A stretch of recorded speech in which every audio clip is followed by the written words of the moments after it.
Let us talk about milestones in construction contracts today.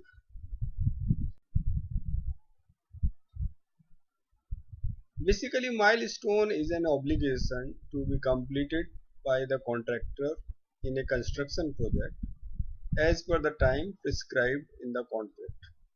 It means the contract prescribes the milestones, their timings, number of milestones, and there is an obligation on the part of contractor, and if contractor is not fulfilling the obligation, then there is some provision for not fulfilling the obligation uh, for the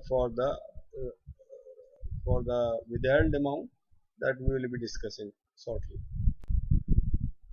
Now milestones in a project may be complete subhead wise, like preparation of architectural drawings, approval of drawings from local bodies, preparation of estimates and tender documents, completion of work, and in the work also there may be large number of milestones. Then obtaining OC from local bodies and handing over of completed work. Now let us see what is the purpose of milestones. Basically, milestones are prescribed to complete the project in time so that newly created assets can be put up in use at the earliest. Now we know the contracts may be item rate contract, percentage rate contracts, or EPC contracts. And we also know that in item rate contract and percentage rate contract, the engineering is done by the employer, while in EPC contracts, engineering is also done by the contractor.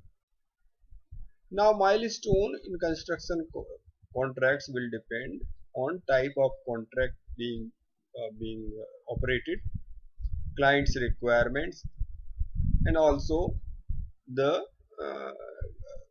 will vary from contract to contract and site to site. Then milestones are based on physical or financial parameters. This we will be discussing further.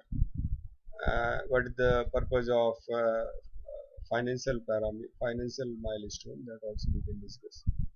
In EPC contracts, additionally, milestones may be preparation and approval of architectural drawings from local bodies and obtaining occupancy certificate from local bodies, because these all works are done by the contractor in case of EPC contracts.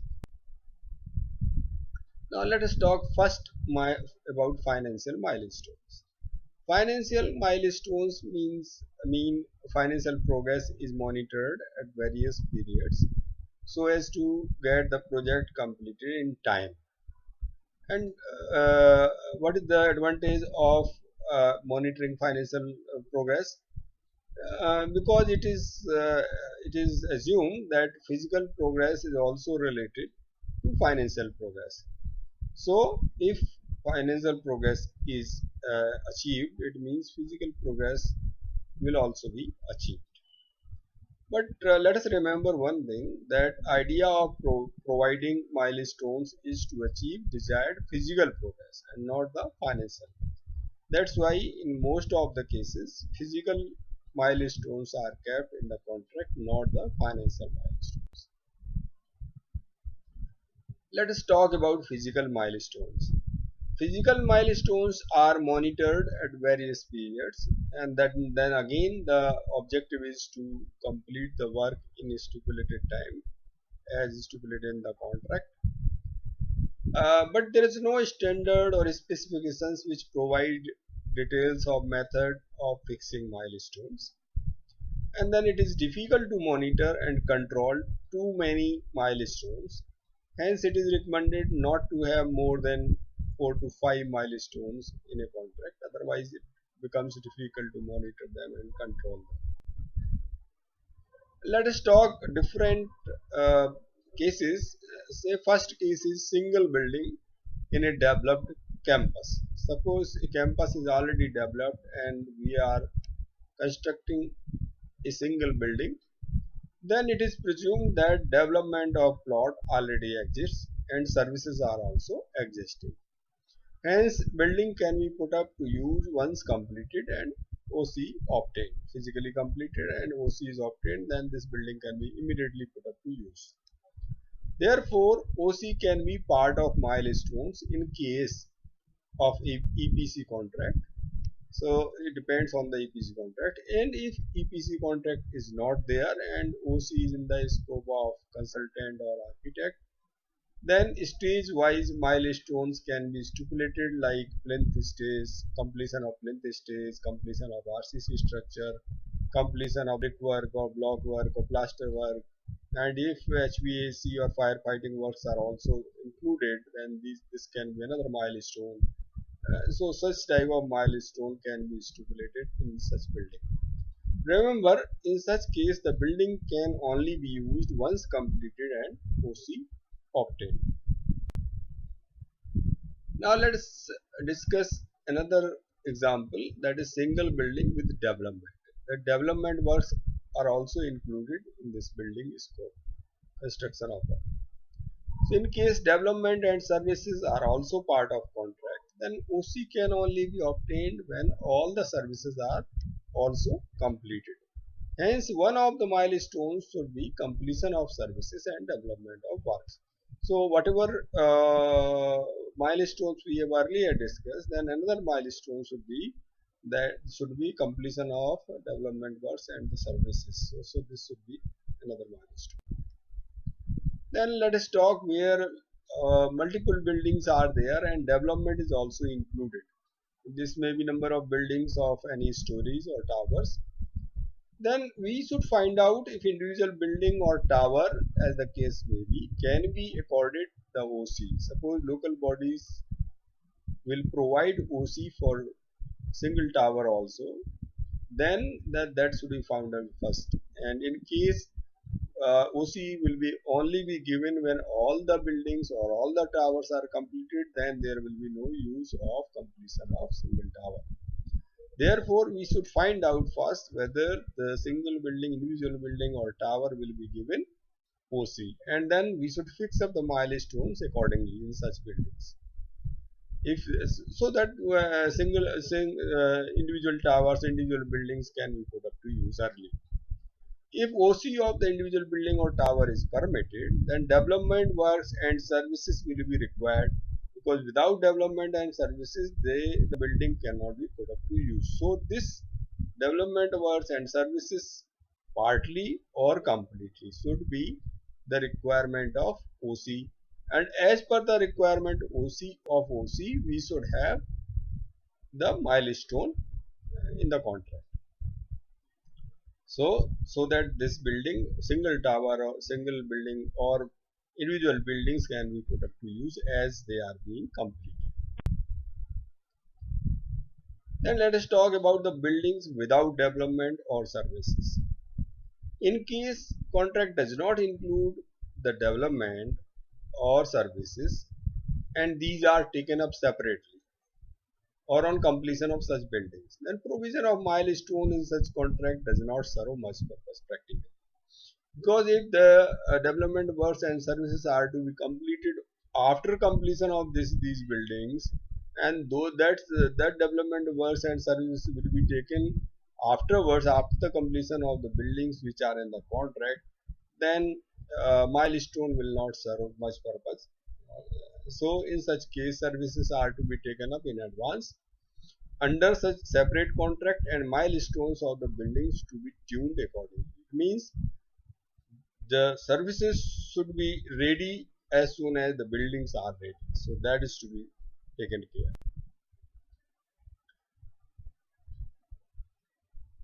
Talking about the provision of milestones, in case the contractor does not achieve a particular milestone or the rescheduled milestone, sometimes we are rescheduling according to the entrance, then the amount shown against that milestone is withheld, and this amount shown is given in the contract, and this is to be adjusted against the compensation levy.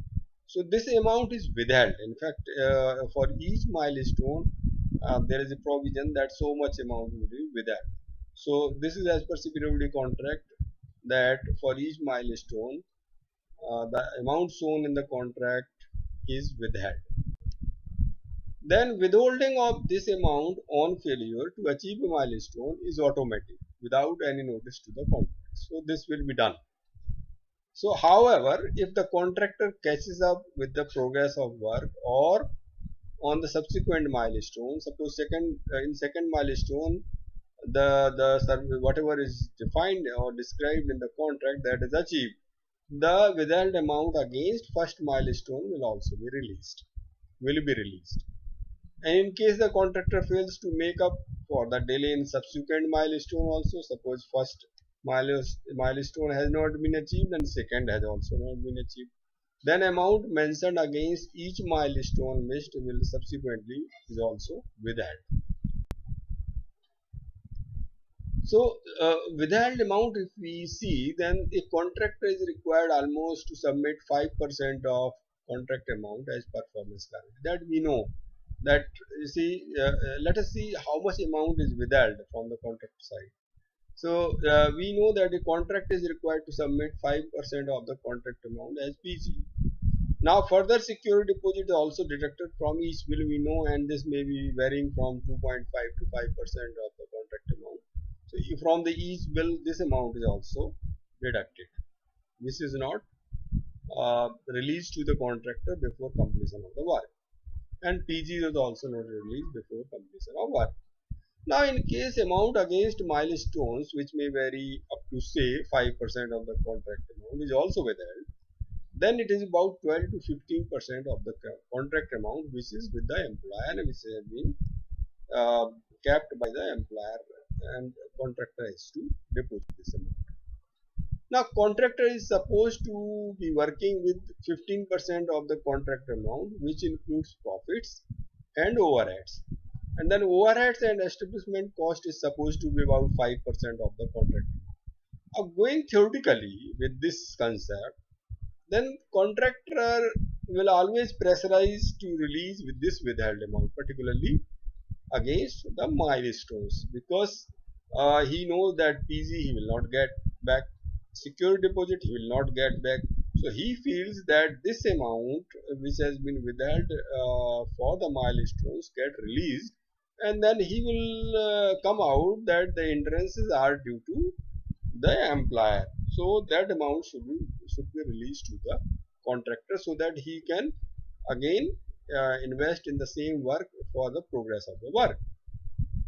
Then in that case employer has no choice but to release, actually practically speaking, that employer has no choice but to release this amount if not in the situation of determining the contract.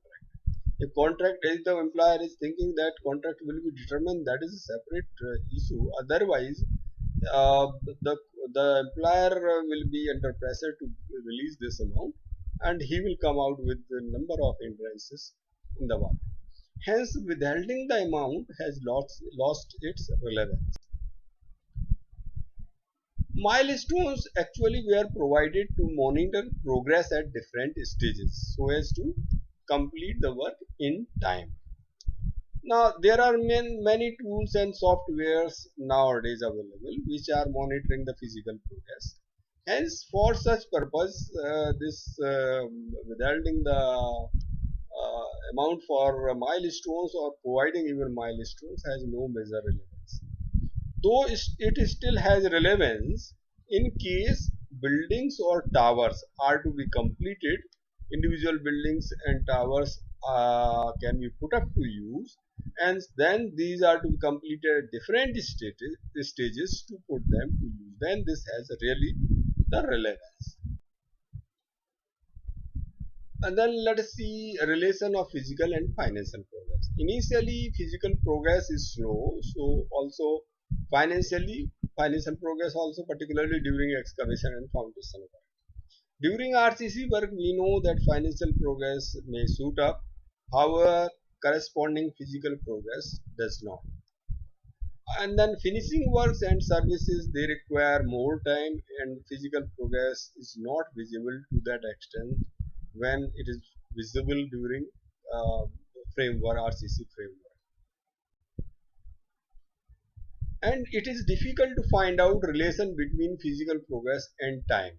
As a rough estimate, it is said that first initial 1/8 progress is received in 1/4 time of completion, and then 3 by 8 progress in half time, and 3 by 4 progress in 3 by 4th time of completion for work to be completed. It means if progress is almost similar, 3/4 progress and 3/4 time of completion, then finally the work will be completed in time. Otherwise it's very difficult, because last stage, as I have described, that finishing works and services, they take a long time.